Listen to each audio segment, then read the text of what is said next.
ជំរាបសួរលោកអ្នកបងប្អូនទាំងអស់គ្នាតោះឥឡូវខ្ញុំនាំលោកអ្នកបងប្អូនទៅមើលម៉ូតវីឡាមួយឈ្មោះថា Regency Villa បាទអូផ្ទះនេះទំហំដីធំមែនតើគឺរហូតដល់10គុណនឹង20ណោះណាលោកអ្នកបងប្អូនឥឡូវខ្ញុំមុននឹងចូលទៅខាងក្នុងផ្ទះខ្ញុំនាំលោកអ្នកបងប្អូនទៅមើលផ្នែកខាងក្រោយផ្ទះសិនបាទ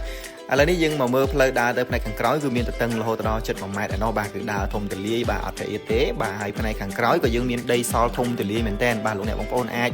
តយ៉ាក់មកផ្នែកខាងក្រោយបន្ថែមដើម្បីសម្រាប់ដាក់ទំនិញឬក៏អីវ៉ាន់របស់លោកអ្នកបងប្អូនឬក៏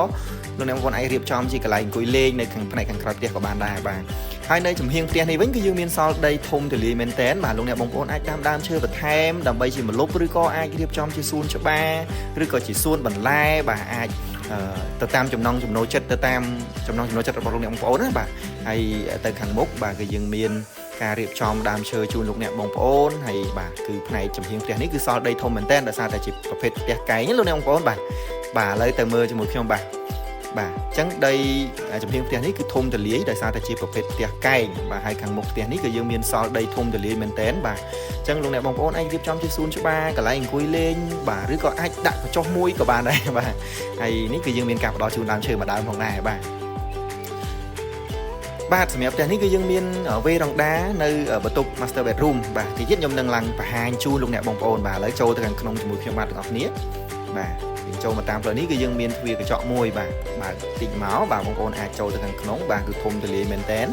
បាទសម្រាប់ផ្ទះនេះដែរគឺនេះគឺជាបន្ទប់បាទដែលទទួលភ្ញៀវដែលយើងអាចមើលទៅទស្សនវិជ្ជានៅខាងមុខផ្ទះបានបាទហើយដល់ចូលមកខាងក្នុងបន្តិចគឺយើងមានទ្វារទៅផ្នែកខាងក្រោយបាទអញ្ចឹងលោកអ្នកបងប្អូនចង់ដើរទៅផ្នែកចំហៀងក៏បានបាទដើរទៅក្រោយតាមទ្វារខាងក្រោយនេះក៏បានបាទគឺយើងមានផ្ដល់ជូននៅទ្វារកញ្ចក់បាទស្រស់ស្អាតមែនតើបាទអញ្ចឹងគឺយើងអាចដើរទៅផ្នែកខាងក្រោយនេះបាទអញ្ចឹងលោកអ្នកបងប្អូនអាចដាក់អីវ៉ាន់ដែរគឺនៅផ្នែកខាងក្រោយនេះមានទ្វារចេញចូលបានហើយងាកមកកន្លែងនេះបាទគឺជាបន្ទប់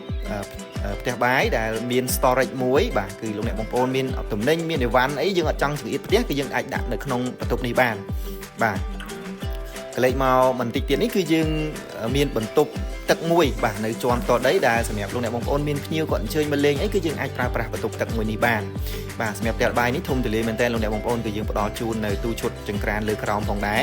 បាទឥឡូវយើងទៅមើលផ្នែកខាងលើវិញម្ដងលោកអ្នកបងប្អូនចង់ដឹងថាស្អាតមកទៀតបាទគឺប្រកាន់ដៃរបស់យើងគឺរៀបចំបែបនេះគឺទលាយស្រស់ស្អាតហើយយើងប្រើជាប្រភេទដែកហើយនឹងស្រោបឈើបងប្អូនបាទបន្ទប់ទី1ដែលខ្ញុំធ្វើការបង្ហាញជូននេះលោកអ្នកបងប្អូនគឺជាបន្ទប់មេគ្រូសាបាទហើយបន្ទប់មេគ្រូសានេះឥឡូវខ្ញុំចង់បង្ហាញមុនគេហ្នឹងគឺបន្ទប់ទឹកបាទយើងមានបន្ទប់ទឹកឯកជនមួយសម្រាប់មេគ្រូសាគាត់ប្រើប្រាស់បាទហើយក្នុងនោះផងដែរក៏បន្ទប់មេគ្រូសាគឺយើងមានវេរ៉ង់ដានៅខាងមុខបាទដែលលោកអ្នកបងប្អូនចង់ relax ពីការងារបាទស្រូបយកខ្យល់អាកាសឬក៏ចង់បាទ hi say hello ទៅអ្នកជិតខាងអីអញ្ចឹងណាបាទគឺយើងមានវេរ៉ង់ដាមួយផងដែរបាទឧទាហរណ៍ stress ការងារយើងមកឈរអញ្ចឹងទៅដាក់កាហ្វេមួយកែវបាទហើយ say hi ទៅហេសួស្ដីបាទហើយសម្រាប់បន្ទប់មេគ្រូសានេះគឺធំទូលាយមែនតើលោកអ្នកបងប្អូនបាទគឺយើងនេះយើងបើសិនជាយើងដេកមកដាក់ក្រែដាក់អីមកបាទគឺស្រស់ស្អាតមែនតើបាទឥឡូវយើងទៅមើលបន្ទប់សមាជិកគ្រួសារទី1ខ្ញុំចង់បង្ហាញជូនបាទគឺនេះបាទគឺជាបន្ទប់សមាជិកគ្រួសារមួយទៀតមានប្រអួយកញ្ចក់ដើម្បីឲ្យពន្លឺចេញចូលគ្រប់គ្រាន់ខ្យល់អាកាសចេញចូលបាទប្រអួយនេះធំបាទអញ្ចឹងគឺយើងឲ្យខ្យល់ចេញមកបានលោកអ្នកសឹងតែលោកអ្នកបងប្អូនមិនបាច់ចាំប្រើម៉ាស៊ីនត្រជាក់ក៏បានដែរបើតែប្រអួយគឺខ្យល់ចូលមកបាទត្រជាក់តែម្ដងហើយបាទនេះគឺជាបន្ទប់សមាជិកគ្រួសារទី2បងប្អូនបាទធំទូលាយមែនតើហើយមានប្រអួយធំដូចគ្នាបាទពន្លឺចូលគ្រប់គ្រាន់ខ្យល់អាកាសចូលគ្រប់គ្រាន់មែនតើបាទអញ្ចឹងគឺសឹងតែយើងកាត់បន្ថយការប្រើប្រាស់ម៉ាស៊ីនត្រជាក់ណាបងប្អូនបាទខ្ញុំស្រឡាញ់បែបហ្នឹងបាទប្រអួយទូចពេកគឺពិបាកខ្យល់ចូលបាទហើយនេះគឺជាបន្ទប់ទឹកមួយទៀតបាទបន្ទប់ទឹកមួយទៀតដែលសម្រាប់សមាជិកគ្រួសារគាត់ប្រើប្រាស់បាទលោកអ្នកបងប្អូនយល់យ៉ាងម៉េចដែរជាមួយនឹងផ្ទះ Villa Regency Villa មួយនេះខ្ញុំសូមអញ្ជើញលោកអ្នកបងប្អូនមកទស្សនានៅផ្ទះគំរូពិតនៅក្នុងបុរីវីលៀមបាទជួបគ្នាឆាប់ៗបាទបាយបាយ